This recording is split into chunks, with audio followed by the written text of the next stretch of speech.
오늘 요한복음 4장 공부하는 날입니다. 공간복음과 달리 요한복음에는 이제 공간복음에 기록되지 않은 많은 기사들이 있고요. 겹치는 내용이 있다면 또 공간복음에서는 이렇게 좀 누락된 내용을 이렇게 조명하는 그러한 내용이 이제 종종 소개되고 있는데요. 요한복음 4장 이야기도 공간복음에는 소개되지 않습니다. 수가성 여인과 예수님이 만나서 대화하는데 그 내용을 뭐 한두 절로 기록한 게 아니라 정말 많은 지면을 할애해서 한 여인을 만나 예수님께서 회심시키는 그 과정을 대화로 잘 기록하고 있어요. 지난번 요한복음 3장 배울 때는 이제 니고데모와의 대화를 배웠고요. 오늘은 이제 수가성 여인과 예수님이 어떤 식으로 대화하셨는지 한번 우리가 집중해 보도록 하겠습니다. 내용이 많기 때문에 구절이 일부만 우리가 읽었고요. 이제 설교를 하면서 같이 예수님과의 대화를 교독할 텐데요. 모두 6구획으로 나눠져 있습니다.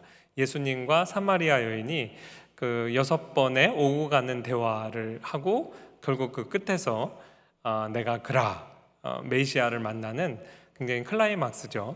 그리고 그 이후에 이제 사마리아 여자가 어떻게 변화된 삶을 살았는지도 이제 기록하고 있습니다. 첫 화면을 한번 열어 주시겠어요? 자, 제가 죄송하지만 예수님 역할을 좀 하겠습니다. 여러분이 이제 사마리아 여인이 대답하는 내용을 이제 교독해 주시면 되겠어요.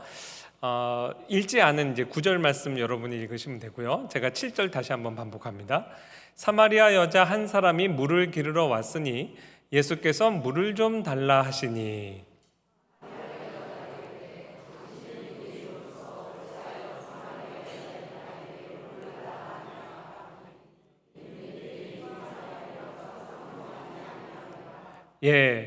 첫 번째 이제 대화가 이루어지는 내용인데 여러분 보시기에 어떻습니까? 그 여자가 마음을 열고 다가옵니까? 아니면 부정적으로 대답합니까?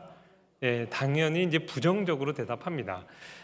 사마리아와 유대인은 사마리아인과 유대인은 굉장히 적대적인 관계에 있었어요. 이제 비유컨대 부산에서 출발해서 이제 서울까지 KTX 타고 와야 되는데 부산 지역이 이제 충청도하고 원수 관계를 맺고 있단 말이에요. 그럼 이제 가장 단시간으로 오려면 그냥 경부선 타고 오면 되죠. 근데 굳이 내가 충청도 사람은 보기 싫어. 그래가지고 강원도 강릉 쪽으로 해서 영동선을 타고 이제 서울로 올라오는 보통 그런 방식으로 여행 루트를 잡아서 이제 유대인들이 다녔다는 거예요. 근데 예수님과 이제 예수님의 제자들은 그럴 게 뭐 있냐? 한두 번이 아니고 늘 그냥 사마리아 성을 통과하신 것 같습니다. 별로 개의치 않고. 근데 이날 사마리아 성 수가성에 이르렀을 때 지금 우리 시간으로 계산하면 이제 대부분의 학자들이 정오 12시로 6시를 해석합니다.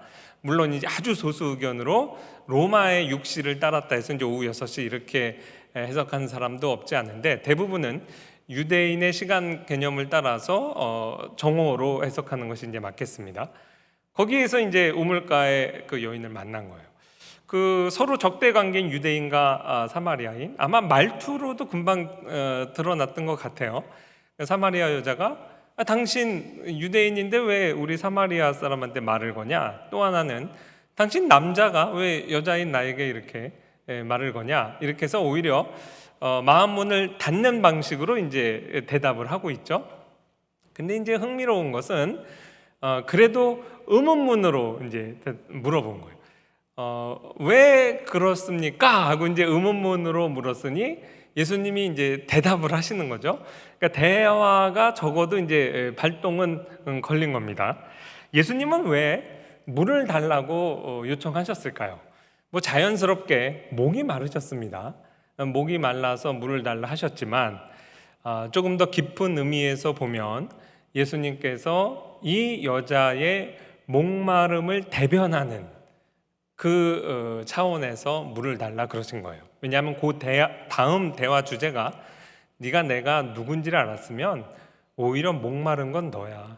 네가 나에게 생수를 구했을 것이요 내가 너에게 생수를 주었을 것이다. 대화를 이제 그렇게 이끌어 가시거든요. 또 하나 예수님께서 공생애를 보내시면서 내가 목마르다 이렇게 말씀하신 적이 한 번 더 있습니다. 예, 바로 맞추셨어요. 가상 실험 가운데 요한복음 19장에 보면 내가 목마르다 그러셨어요. 거기서의 목마름도 우리 인류의 갈증, 목마름을, 죄인들의 목마름을 대변하시는 목마름이에요. 그래서 예수님께서 물을 달라 하시고 내가 목마르다 하신 그 이유가 어떻게 보면 이 여인과 겉으로 대화하는데 그치지 않고 이 여인의 영혼과 대화를 시도하시는 거예요. 그래서 우리가 오늘 이 자리에서 똑같은 하나님의 말씀, 설교 말씀을 듣고 있는데 성령님께서는 혹시 모릅니다. 늘 그러시는데 우리가 귀를 닫고 있었는지 모르죠.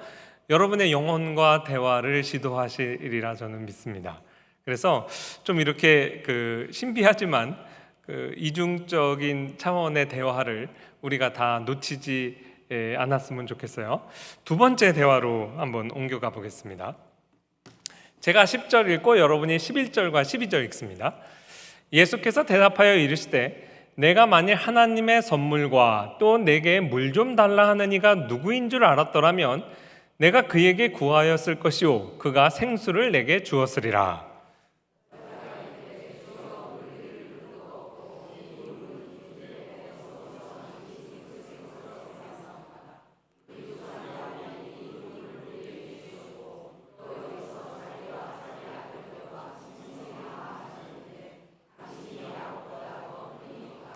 예, 똑같은 질문입니다. 여자의 반응이 긍정적입니까? 부정적입니까? 예, 부정적이에요. 예수님께서 이번 대화의 주제는 네가 내가 누군지를 알았더라면 생수를 구했을 것이다. 내가 생수를 너에게 줄 수 있는 존재다. 이렇게 물으셨으니 그 여자의 대답이 굉장히 합리적으로 대답한 거예요. 당신이 야곱보다 더 큰 자냐? 이 말이 생뚱맞게 왜 야곱을 얘기했을까요? 이렇게 생각하시면 안 돼요. 왜냐하면 내가 너에게 생수를 주었으리라 할 때 분명히 여자는 이제 물을 생각했을 겁니다. 근데 그 우물물이요, 거기는 이제 건조한 지역이잖아요. 보통 우물의 깊이를 한 25m 정도로 생각을 해요. 그러니까 25m 정도를 깊이 파내려간 거죠. 그러니까 아무리 거기 우물이어도 우물에서부터 이렇게 25m 줄을 내려서 물을 뜰 도구가 없으면 거기 우물물 못 먹고 옆에서 목말라서 죽을 수도 있는 거예요. 그러니까 이렇게 행색을 보아하니 지금 물 그릇이 없는데 나한테 무슨 물을 주겠다 하냐. 그리고 이제 또 하나 생각하는 거죠.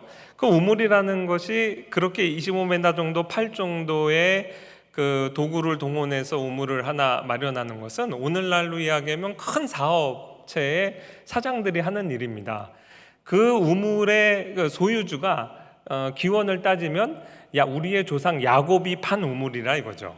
그러니까 그럼 뭐 이 우물은 아닌 것 같고 당신이 뭐 여기 우물 좀 소유한 거 있어요? 이렇게 행색을 보아하니 그렇게 부자는 아닌 것 같고 당신이 야곱보다 더 큰 자냐 이렇게 물은 거죠.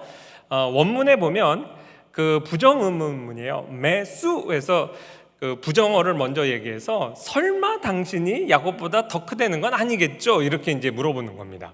어떻게 보면 약간 비아냥거리는 그 뉘앙스도 이제 느껴져요. 타픽을 생수로 이제 이끌어갑니다. 예수님은 어떤 분이냐면 우리에게 이제 생수를 주는 분이죠. 오늘 본문이 이제 수가성 여인과의 대화이기 때문에 남자분들이 조금 소외감을 느낄까 하여 숨은 그 주인공 하나를 좀 소개를 합니다. 아우구스티누스라는 초대교회 교부가 아주 유명한 말을 했죠. 정말 이 고백록에서 이제 이 구절이 아마 가장 널리 알려져 있을 겁니다. 당신은 우리를 당신을 향해서 살도록 창조하셨으므로 우리 마음이 당신 안에서 안식할 때까지는 평안을 얻을 수 없습니다. 하나님이 인간을 지으실 때 하나님의 형상으로 짓고 유한한 인간 안에 무한의 공간을 두셔서 오로지 그 공간은 하나님만이, 무한자만이 채울 수 있도록 하셨다. 파스칼 빵세에 나오는 이제 이야기예요. 근데 그 어떻게 보면 좀 표현은 다르지만 선행적인 형태로 아우구스티누스가 이렇게 고백을 했어요. 그래서 아우구스티누스는 지적이고 또 모든 경험적으로 이 참된 기쁨과 행복을 찾아보려고 일평생 방황을 많이 했습니다. 그러다가 결국 어머니의 종교 기독교로 귀의하면서 이 고백을 한 거예요. 내가 창조주 하나님, 나를 구원하신 하나님을 만나기 전에는 안식을 결코 누릴 수 없었다, 이렇게 고백을 해요. 근데 이제 이 부분은 많이 알고 있는데 하나님께서 안식을 다른 곳에서는 못 누리게 하신 거죠. 평안을 못 찾게 한 거예요. 어거스틴이 이렇게 재밌는 표현을 합니다. 그때 당신은 항상 내 곁에 계셔서, 그러니까 예수 안 믿는 시절이에요. 믿지 않는 불신 우리 가족들 한번 생각을 해보세요. 진노하심 중에도 긍휼히 여기심으로 나에게 어떤 방식으로 긍휼을 베푸셨냐면 나의 그릇된 모든 쾌락에서 심히 역겨운 구토제를 뿌리셔서 나로 하여금 역겨움 없이 즐거워할 수 있는 길이 없는지 찾게 하셨나이다. 주여, 당신 이외에 어디서 이런 참된 즐거움을 찾을 수 있으리까? 하나님이 나에게 은혜를 베푸신 방식이 하나님 외에, 하나님을 알지 못하던 시절 어떤 데서 내가 행복을 찾을까 이것저것을 다 해봤어요. 처음에는 짜릿한 기쁨이 있어. 근데 곧 그게 지겨워지는 거예요. 심지어 나중에 역겨워지는 겁니다. 그래서 만족을 계속 못하게 하셨다는 거죠. 이런 방식으로 하나님이 나에게 은혜를 베푸셨다 그래요. 일례로 어거스틴이 직업이 뭐였냐면 밀란 대학의 수사학 교수예요. 서울대 국어국문과 교수라고 생각하시면 돼요. 그 당시 밀란 지역이 그 황제의 연설문을 써주는 그 역할을 맡고 있었어요. 굉장히 명예롭죠. 로마 제국의 황제. 그러니까 이제 우리가 북한 사람들 보면 위대하신 수령동지 앞에 쭉 글을 이렇게 수사적인 그 표현들이 나오잖아요. 그것을 이제 어거스틴이 쓰는 사람이었어요. 얼마나 명예롭고 돈도 많이 받았겠어요. 황제의 연설문을 어떻게 보면 쓰는 직업이니까. 근데 이제 아우구스티누스가 그런 생각을 하는 거예요. 이 세상에서 사람의 칭찬, 최고의 형태를 그 당시 황제가 받죠. 그 황제를 칭찬하는 말을 누가 쓰고 있냐면 내가 쓰고 있어요. 근데 나는 이것이 거짓말이라는 걸 알아. 위대하신 수령동지 하는데 그걸 정작 쓰고 있는 내 마음에, 정말 마음의 진심으로부터 이 로마 황제를 내가 존경하고 위대하다고 생각하느냐? 안 그렇단 말이에요. 그러니까 내가 얼마나 거짓된 일을 하고 있고 또 자기가 그렇게 쓰는 거에 사람들이 다 박수를 쳐요. 그러나 그 박수 치는 당사자들의 마음에 정말 로마 황제를 사랑하는 마음이 있느냐? 내가 쓴 글에 대해서 정말 진심으로 동의하느냐?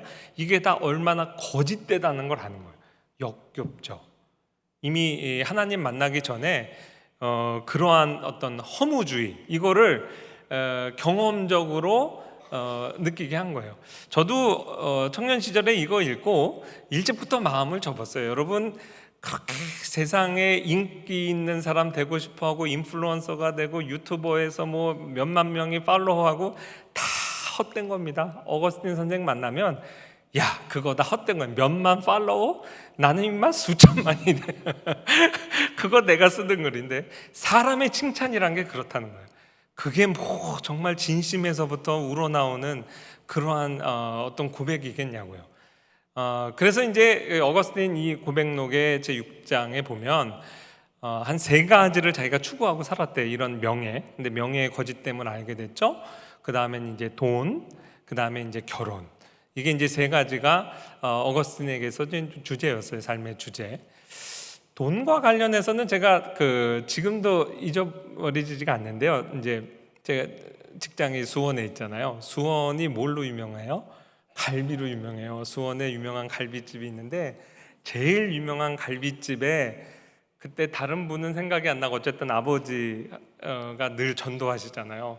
식사하고 이제 그 카운터에 계산하러 갔는데 마침 그 수원 제일 유명한 갈비집의 주인 아주머니가 카운터에 계셨어요. 저희 아버지가 늘 전도하시잖아요. 전도를 하는데 그 아주머니가 그렇게 얘기하시더라고요. 돈을 하도 벌어서 이젠 돈 버는 게 지겹다고. 제가 그 표정이 그때 좀 어렸을 때인데, 야, 나도 한번 지겨워보고 싶어. 아니, 돈을 얼마나 벌면 돈 버는 게 지겹다고 얘기를 할까요? 근데 그 표정이 진심이더라고요. 예, 하루에 뭐 수백 수천씩 버실 수도 있겠죠.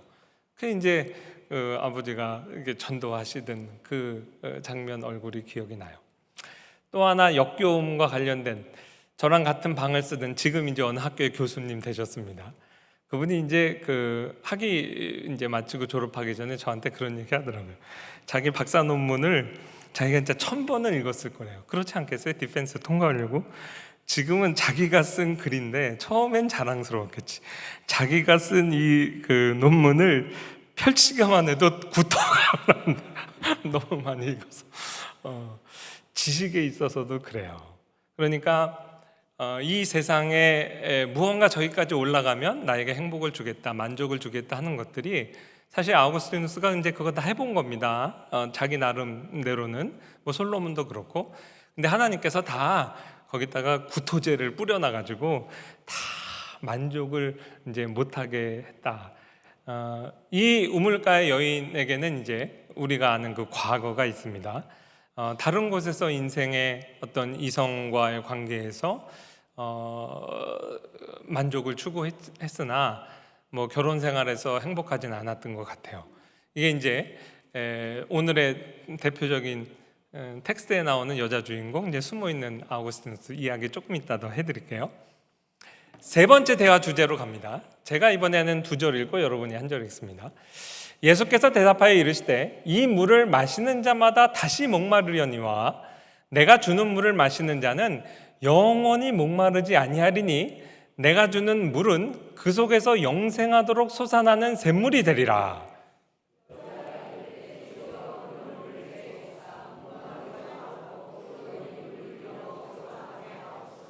예, 똑같은 질문. 여자의 대답이 긍정적이에요, 부정적이에요? 표면적으로 보면 조금 넘어갈 수 있습니다. 긍정적으로 착각할 수 있는데, 사실 원문의 뉘앙스를 보면 말장난 이제 그만합시다. 여기에서 의문문이 끝나요. 어떻게 보면 뜬구름 잡는 얘기하고, 이 양반이 도대체 나랑 무슨 얘기하자고 하는 거야? 세상에 그런 물이라는 게 존재하면 뭐 좋겠네요. 예, 영어식으로 하면 I wish I could have it, 뭐 그런 거 그렇게 표현한 거겠죠. 있지도 않은 얘기, 그냥 여기서 이제 그만 끝냅시다. 그리고 그런 물이 정말 있으면 나도 뭐 여기 정오에 이렇게 햇빛 속에 물 들어오지 않아도 되고 얼마나 좋겠어요. 어떻게 보면 자조적인 탄식 뭐 이런 것들이 다 포함된 복합적인 표현으로 여자 쪽에서는 이제 대화를 종결하려는 그 뉘앙스를 확실히 비치고 있어요. 이제 예수님께서 세상이 주는 어떤 물과 지금 예수님께서 타픽으로 잡으시는 이 생명수가 어떻게 차별화되는지를 이렇게 얘기하시죠. 첫 번째 특징은 이 물을 마시는 자마다 다시 목말라요. 근데 내가 주는 물은 영원히 목마르지 않는 물이다. 참 만족, 그리고 그 해갈된다는 뜻이겠죠. 아까 그 어거스틴 얘기로 이제 돌아가면, 어거스틴이 이제 하나님 만나기 전에 뭐 철학적으로 또 그 종교적으로 기독교 아닌 이제 다른 종교들을 돌아가면서 체험을 하게 됩니다. 그런 식으로 자기의 이제 지적인 방황은 이제 어느 정도 정당화시키는데, 실제 그의 삶은 그 왜곡된 정욕, 그래서 이제 그 성적인 부분으로 많이 그걸 풀려고 했어요.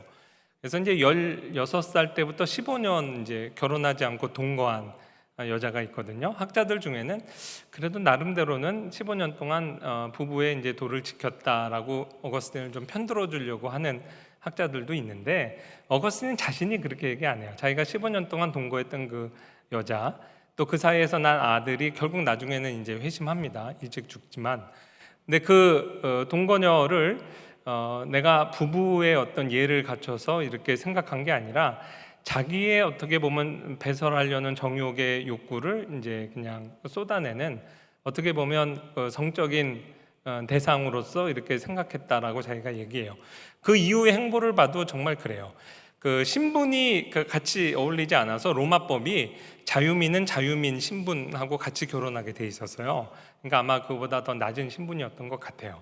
그래서 이제 그 어머니 모니카가 그 동거녀는 이제 정리를 하고 네 신분에 맞는 여자를 이제 소개시켜 준 거예요. 그래서 실제 결혼하기로 합니다.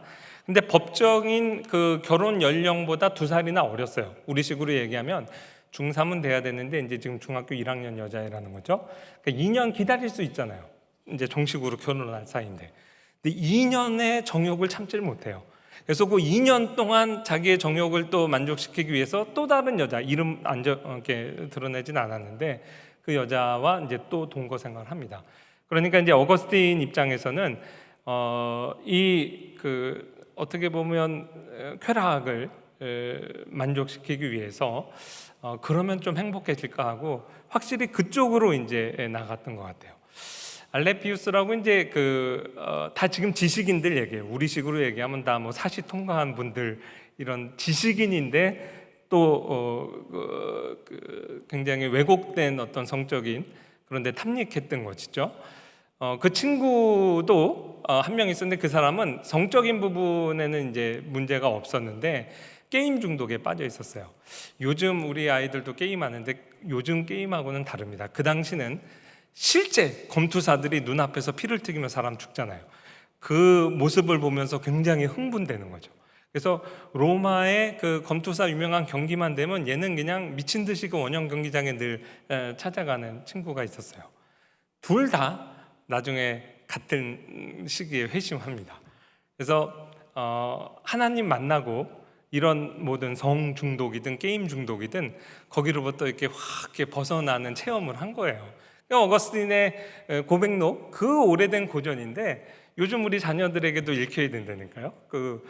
가만히 제가 보면 이거 완전 게임 중독이에요.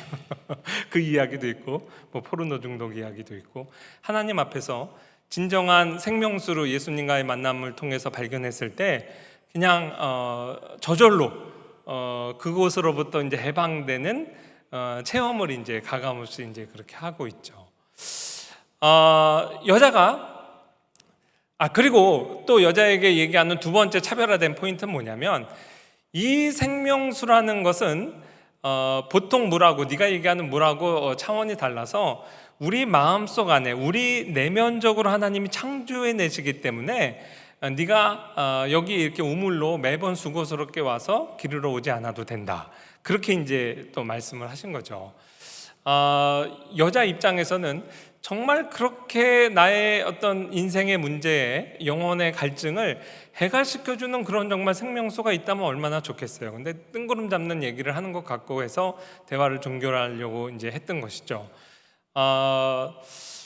이때 이제 그 다음 정말 중요한 주제로 이제 넘어갑니다.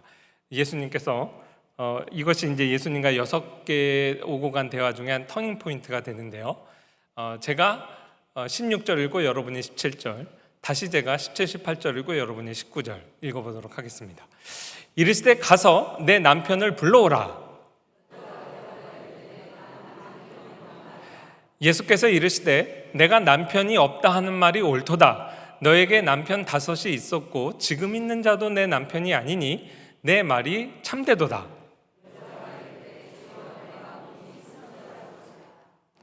예,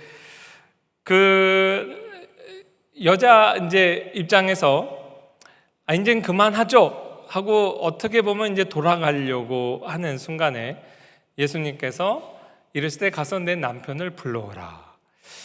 왜 예수님께서 네 남편을 불러오라 이렇게 이야기하셨을까요? 첫 번째는 그 대화를 지속하시기 위해서 그래요. 이제 원문에 보면 그 구조가 굉장히 재미있는데요. 불러오라라는 말을 사실 남편을 데리고 여기로 데려와라. 그래서 쉬운 성경은 이렇게 번역하고 있어요. 가서 당신 남편을 불러 이리로 데려오시오. 그러니까 여기서의 대화가 종결되는 게 아니라 계속 나와 너는 얘기할 필요가 있다. 얘기하자. 이런 의미에서 이제 예수님께서 남편 불러오라 그랬고요. 두 번째는 좀 더 깊은 의미에서 여자는 사실은 이제 진정성을 담지 않고 한 얘기지만 이런 물이 있다면 나에게 주소서 그랬거든요. 그거에 대한 기도 응답이라고 볼 수 있어요. 정말 이 생명수를 너에게 주는 문제에 있어서 먼저 성결해야 될 문제가 있다. 죄의 문제를 감추고 싶었던 타픽이죠. 그거를 이제 예수님께서 끌어내신 거예요. 표면적으로는 예수님을 어떻게 보면 조롱하는 방식으로 대화를 이루어가고 있었는데, 이 여자가 켈빈도 그렇게 주의를 했어요. 당신 할 수 있으면 뭐 그런 물 줄 수 있으면 줘보세요. 약간 그런 태도였지만 그 영혼의 깊은 곳에 있어서는 정말 그러한 해가를 바라보고 있었던 것이죠. 원하고 있었던 거예요. 예수님께서 그 여인의 영혼과 지금 대화하면서 진지하게 이 생명수를 주기 위해 가장 이 여자가 감추고 싶은 내용을 이제 들추어내신 겁니다. 그러니까 이 여자 입장에서는 나는 남편이 없나이다. 언뜻 보면 거짓말이지만 그 영혼은 그 마음속 깊은 곳에서부터는 내가 많은 남자들을 경험했지만 그 어느 누구도 내가 진정한 의미에서 내 남편이라고 생각하지 않았다라는 솔직한 고백일 수도 있어요. 그리고 여기서 예수님은 하나님이십니다. 창조주 하나님께서 죄로 인해서 심하게 비틀어지고 왜곡된 관계를 어떻게 보면 일깨우시는 창조주 하나님의 음성이에요. 마치 아담이 범죄하여 나무 밑에 숨어 있을 때 아담아 어디 있느냐 그러셨죠. 정말 아담이 어디 숨었는지 몰라서 하신 말씀이 아니라 너의 지금 그 위치가 어디냐 그거를 이제 물어보신 거죠. 타락하기 전에 하나님께서 결혼 제도를 만들어 놓으셨어요. 그리고 아담과 이브를 하나님께서 주례하셔서 결혼시키셨다고요. 결혼의 주권자 되시는 하나님께서 결혼 생활에서 파탄을 경험하고 있는 이 여자에게 너의 지금 현 주소가 어디냐 이렇게 이제 물어보시는 겁니다. 이 여자가 나의 모든 과거를 아는 분인 거 보니 그냥 나에게 수작을 거는 어떤 남자가 아니라 이분은 선지자구나. 내가 보니 선지자로서이다. 이러면서 이제 비로소 예수님에 대한 진정한 관심을 이제 갖게 됩니다. 사실 이 부분을 해석하면서 교회사에서 좀 점잖지 못하다. 설마 이 여자가 뭐 남편 5이 있었고 지금 있는 남자도 남편 5 플러스 1명을 더해서 또 아니라고 하는 이런 여자와 거룩하신 예수님이 이렇게 대화를 했겠냐 싶어서 초대교회부터 좀 점잖은 교부들이 이거를 좀 사실이 아닌 방식으로 영해를 했어요. 일례로 오리겐이라는 이제 교부가 뭐라고 그랬냐면 이거는 복음 자체이신 예수님께서 율법에 사로잡혀 있는 사마리아 한 여인을 율법으로부터 해방시켜주는 복음의 메시지를 이렇게 비유적으로 표현한 거다. 그래서 이 남편 5이 사실은 모세 오경이다. 굉장히 새롭죠? 모세 오경 율법으로부터 해방시켜 주시는구나. 그리고 어떤 교부는 이게 오감의 영역의 세계에 있었던 한 자연인을 하나님께서 초자연의 복음으로 세계로 인도하시면서 오감의 세계로부터 새로운 영적인 세계로 인도하시는 것을 비유적으로 표현한 거다. 실제 이렇게 이제 해석을 하고 교회에서 설교하는 시절도 있었어요. 그러나 죄의 문제라고 하는 것은 그렇게 감춘다고 되는 게 아닙니다. 또 컨텍스트에 따라서는 충분히 이러한 사람이 우리 곁에 얼마든지 있을 수도 있고 또 그 당시 문화 안에서 이러한 가정들이 꽤 있을 수 있다라는 것을 우리는 이제 지금은 다 이해하고 그렇게 이제 자유롭게 주의하고 있어요. 제가 2019년에 컴패션 우리 교수님들하고 다 같이 필리핀에 이제 슬럼가를 일주일 동안 가서 방문하고 왔는데 바로 지난주에 아버지의 마음이라는 다큐 영화가 이제 개봉을 했습니다. 그래서 매스컴에도 소개를 하더라고요. 근데 컴패션에 관한 이야기예요. 다 실화들입니다. 정말 눈물 없이 이제 볼 수 없다고 하고 저도 이제 그 내용을 좀 알아봤어요. 영화를 아직 다 보진 못했는데 그 내용은 이제 알고 있습니다.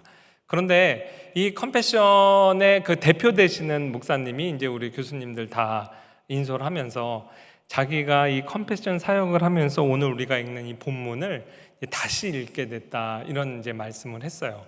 저도 뭐 거기 한 일주일 있으면서 그렇게 이제 그 왜 그런 말씀하셨는지 이해를 했습니다. 그 필리핀 슬럼가에 가면은 여자아이들이 15살이 되면 다 아이를 가지고 있어요. 그러니까 이제 요만한 그 공간이면 너무 크고, 한 요거 반만한 공간에도 한 뭐 10여 명이 같이 그렇게 살거든요. 정말 어렵게 이렇게 사는데 그 안에서 이제 정말 많은 성폭행이 이루어지는 거예요. 그래서 여자아이들이 그 13살이 되면 벌써 이렇게 거의 대부분이 이렇게 폭행을 당하고, 대부분의 이제 아이들이 15살, 16살이 되면 아이를 임신해서 애를 갖고 있게 되는 거예요. 그러니까 이게 이제 악순환이죠. 이 아이를 또 키워야 되니까 학교는 안 다니고 거기서 이제 일을 하게 되고 매춘에도 많이 넘어가고, 그런 그리고 아빠들은 다 없어요. 그냥 제가 만났던 인터뷰했던 그 가정도 애가 넷인가 다섯인데 한 아이 그 아빠가 다 달라요. 그리고 아빠가 누군지 모른다고 얘기하고 그래요. 근데 하도 그게 많으니까 그게 뭐 별로 자기들 사이에서는 흠이되지 않는 그러한 이제 동네, 어떻게 보면 악습, 거기에 컴패션이 들어가서 교회에 그 터를 잡고 그 아이들을 이제 학교를 보내고 교육시키고 아이들을 돌봐주고 예수님을 소개하고 해서 이 많은 이제 그 빈민가에, 제가 볼 때는 어린이들이죠. 여전히 부모지만 어린이들이 예수님을 만나고 행복을 찾는 이야기. 저는 이제 보고 어떻게 변화되는 삶을 사는가 실제 좀 보고 왔어요. 이 영화의 부제도 도대체 행복할 수 없는 환경에서 예수님 만나 행복을 찾는 찾은 그 이야기들이 이렇게 감동적으로 소개되어 있습니다. 어느 이제 슬럼가에 갔는데 우리 이제 이렇게 있고 거기에 이제 사역하는 팀들이 나와서 이제 자기 간증하는 시간이 있었는데요. 제가 이렇게 찍은 사진이에요. 어떤 자매가 이렇게 찬양을 하면서 자기가 한때는 창녀의 역할을 했지만 지금은 이제 예수 안에서 완전히 자유함을 누린다 하면서 얼마나 이제 자기 이야기를 마치 고백록을 읽는 것처럼 담담하게 이야기하는지 몰라요. 아빠, 엄마가 다 남이었어요. 양아버지, 양엄마 밑에서 얼마나 학대를 받으며 살았는지 10살에 이제 가출을 하게 돼요. 근데 가출을 해서 뭐 할 일이 뭐가 있겠어요? 그때부터 매춘을 했대요. 근데 이제 매춘을 했다고 이야기하면서 저는 그걸 수치스러운 어떤 자기의 고백을 하는 줄 알았는데 그게 전혀 아니었어요. 자기가 어린 나이에 그래도 자기 힘으로 돈을 벌 수 있게 돼서 자기는 너무 기쁘고 행복했다는 거예요. 그래서 이제 한 1년 반 정도를 정말 자기 나름대로는 행복한 삶을 살다가 이제 15살에 임신을 하게 되면서부터 이제 자기 인생이 되게 힘들었고 또 이제 방황하다가 이제 예수님 만나서 죄가 죄인 줄 알게 되고 이제 변화된 삶, 또 공부를 컴패션에 다 시켜서 대학까지 다 보내거든요. 그래서 이제 어떻게 변화된 삶을 살았는지를 얘기하는데 아주 그 마음의 기쁨 또 감사를 표현하더라고요. 굉장히 인상적이었어요. 우리 오늘날에도 정확히 같은 맥락은 물론 아닐 수도 있겠지만 얼마든지 이 내용이 뭐 오리겐이나 다른 교부들이 했던 해석 영해를 할 게 아니라 정말 현실적으로 이러한 사람들이 현대에도 얼마든지 있을 수 있다. 이들이 예수님 만나서 참 행복을 찾는 이 기적은 오늘날도 얼마든지 이루어지고 있다라는 이제 생각을 합니다. 그 다음 이제 주제가 예배로 이어집니다. 제가 읽고 여러분이 이제 21절에서 24절 읽도록 하겠습니다. 우리 조상들은 이 산에서 예배하였는데 당신들의 말은 예배할 곳이 예루살렘에 있다 하더이다.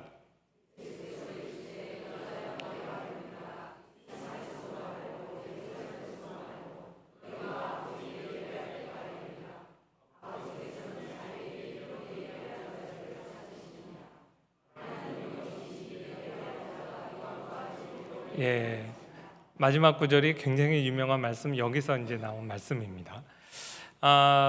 여자가 이번에는 대화를 이제 주도합니다.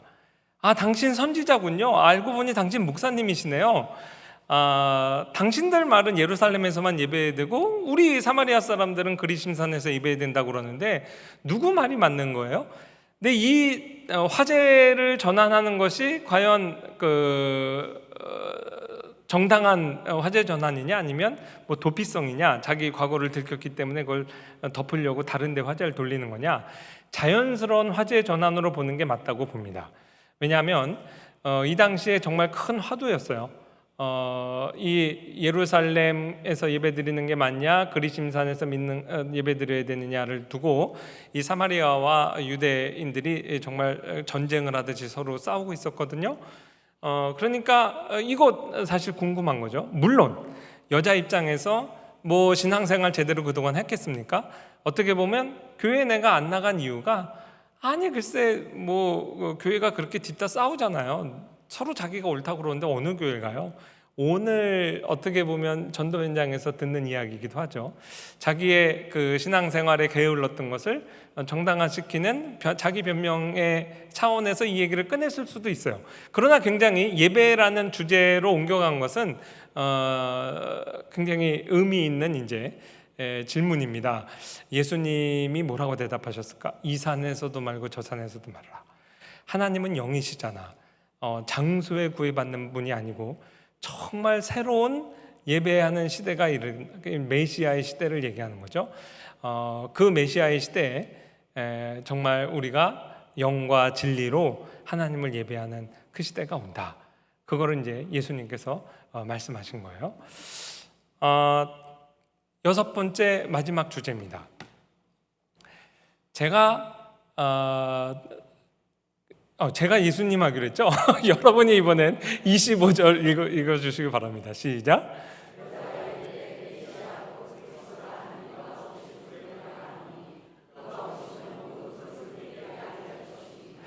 예수께서 이르시되 내게 말하는 내가 그라 하시니라. 이래서 이제 마지막 대화가 종결되는데 결국 끝은 예수 그리스도 메시아 신앙으로 이 여자를 이제 예수님께서 이끌어 가신 거예요. 앞으로 메시아 시대가 오면 새로운 예배 시대가 도래해서 참 예배를 하나님 앞에 영과 진리 안에서 드리는 시대가 온다. 결국 예수님이 6번의 오고 가는 대화 가운데서 이 여자를 메시아 신앙으로 이끌어 가시는데 이 여자 입에서 메시아가 오시면 결국 모든 것이 해결되는군요 라는 정답을 이야기하도록 예수님께서 대화를 이끌어 오신 거죠. 그리고 이 과정에서 이 여자의 평생에 걸친 그 갈증, 영적인 갈증이 어디에서 해결될 수 있느냐를 3개의 키워드로 말씀하세요. 첫 번째가 생명수였죠. 네가 여태까지 추구한 모든 것은 일시적인 기쁨만 주지만, 일시적인 쾌락을 만족시켜주는 거지만 정말 생명수가 너에게 필요하다. 너에게는 영원한 해갈이 필요한 거야. 생명수. 두 번째는 예배입니다.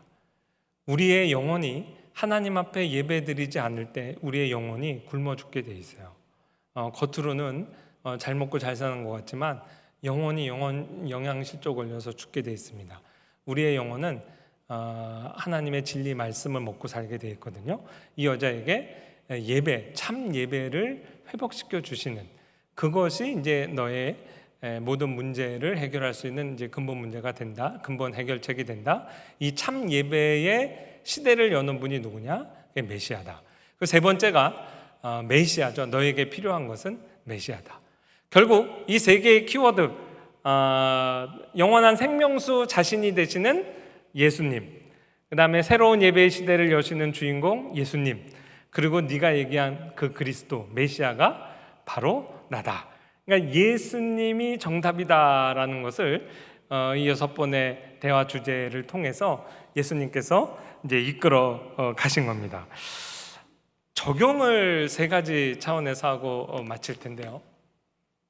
예수님이 한 여자를 만나서 그와 대화하시고 예수 그리스도를 인격적으로 만나 회심시키기까지 정말 예수님께서 정오에 그 태양빛을 마다하지 않으시고 부지런히 이제 여자를 만나러 수가성으로 가셨죠.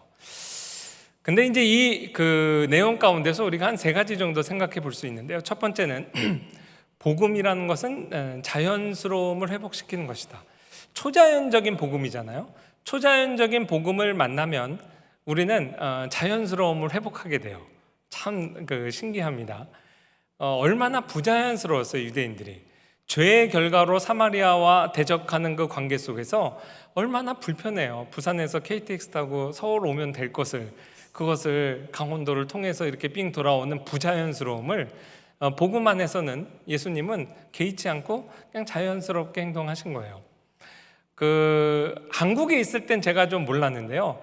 외국에서 좀 생활을 해보니까 우리가 당연하다고 생각하는 것이 상당히 좀 부자연스러운 게 있었다는 것을 여러 면에서 느끼지만 한 가지만 좀 말씀드릴게요. 한국이 사실 좋습니다.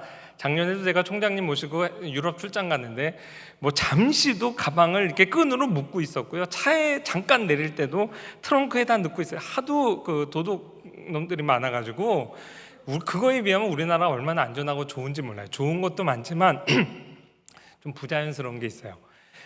지난달에 우리나라 탑 모델 어떤 여자분이 TV 프로그램에 나와서 옷이라는 건 그냥 껍데기뿐이다 이렇게 얘기해서 한번 화제가 된 일이 있어요.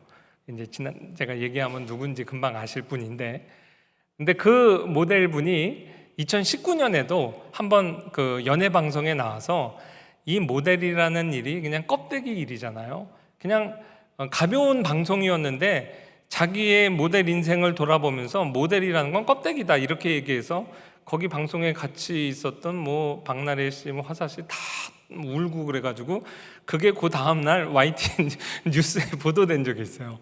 그러니까 그 직업에서 이 옷이라는 거는 우리의 마음의 본질을 드러내고 이런 멋있는 말을 할 줄 알았는데 그냥 얼마나 우리나라가 외모지향적이고 또 껍데기 문화냐 이런 걸 좀 고발하는 것 같아서 마음이 좀 아팠거든요.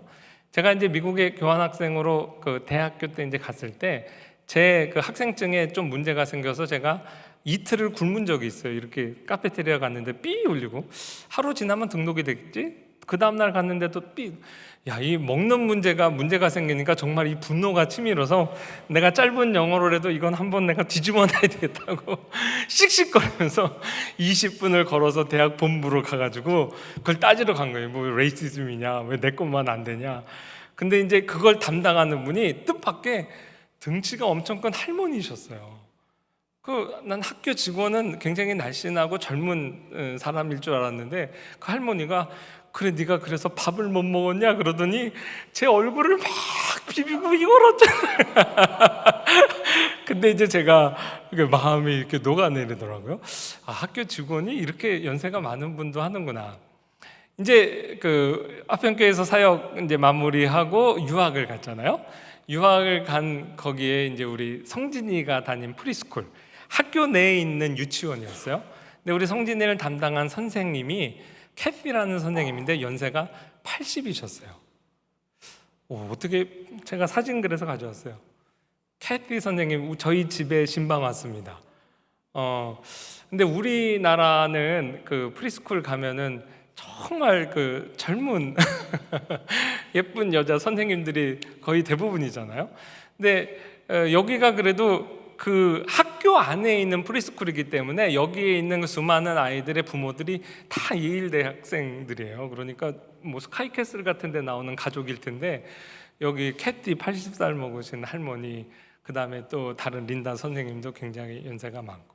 근데 제가 이분들하고 성진이 내 친구라고, 나이 차이가 80살이에요.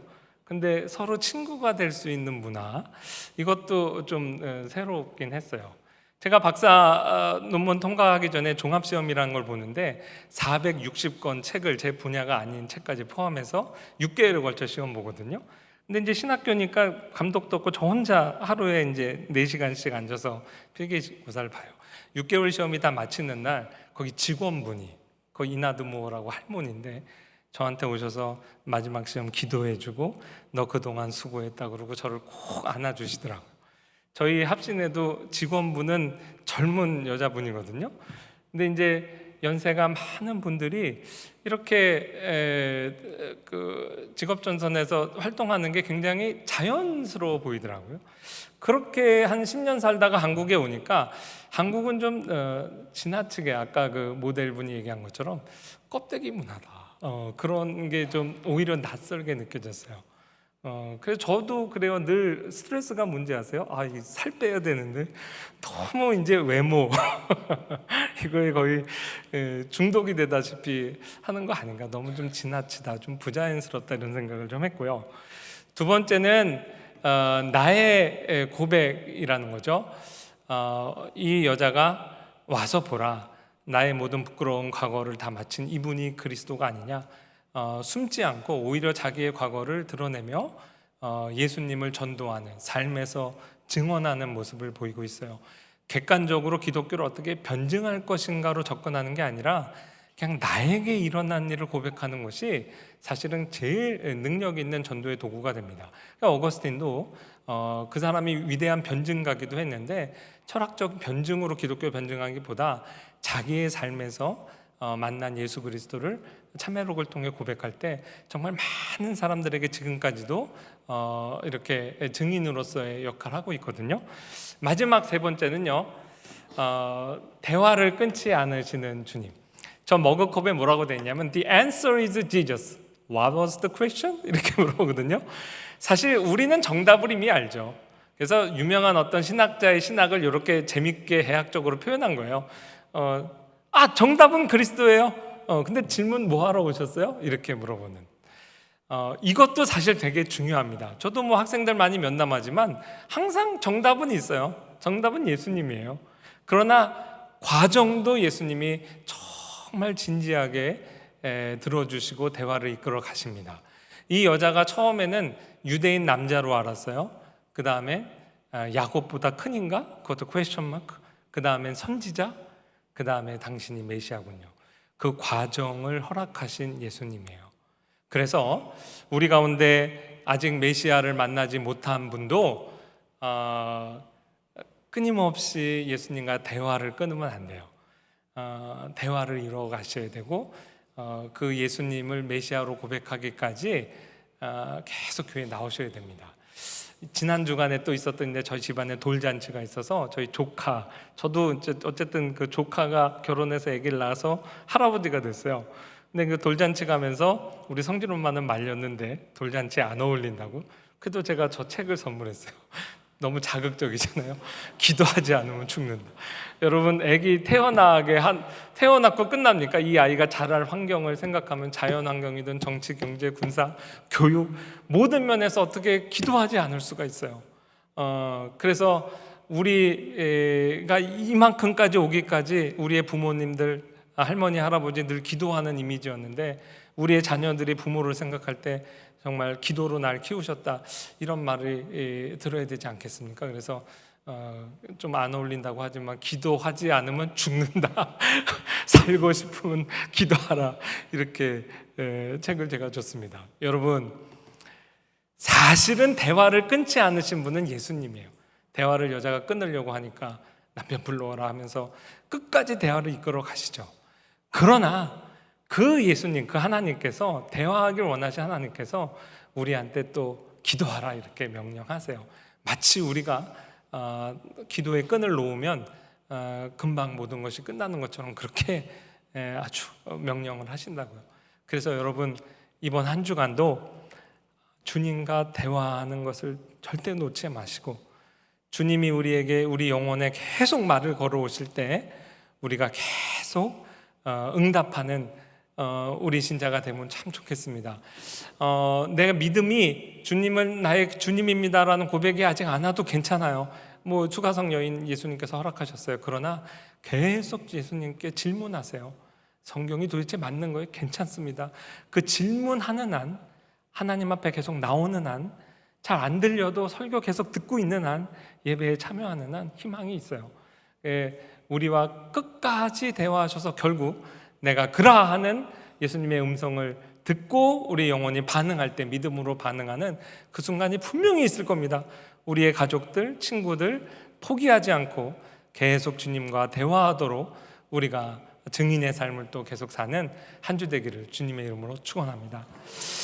하나님 아버지 감사합니다. 수가성 여인 한 여인을 살리시기 위해 끊임없이 대화의 끈을 놓지 않으시고 일터에 찾아오신 주님, 우리에게도 말씀하여 주시고 찾아와 주시고 아직 예수 그리스도를 메시아로 고백하지 않는 우리의 사랑하는 식구들, 친구, 이웃에게 주님 다가가 주시며 이분들을 주님 앞으로 인도하는 일에 와 보라 증언하는 증인의 삶을 또 훌륭하게 감당하는 우리 모두 될 수 있도록 주님께서 복 주시옵소서. 예수님의 이름으로 기도합니다. 아멘.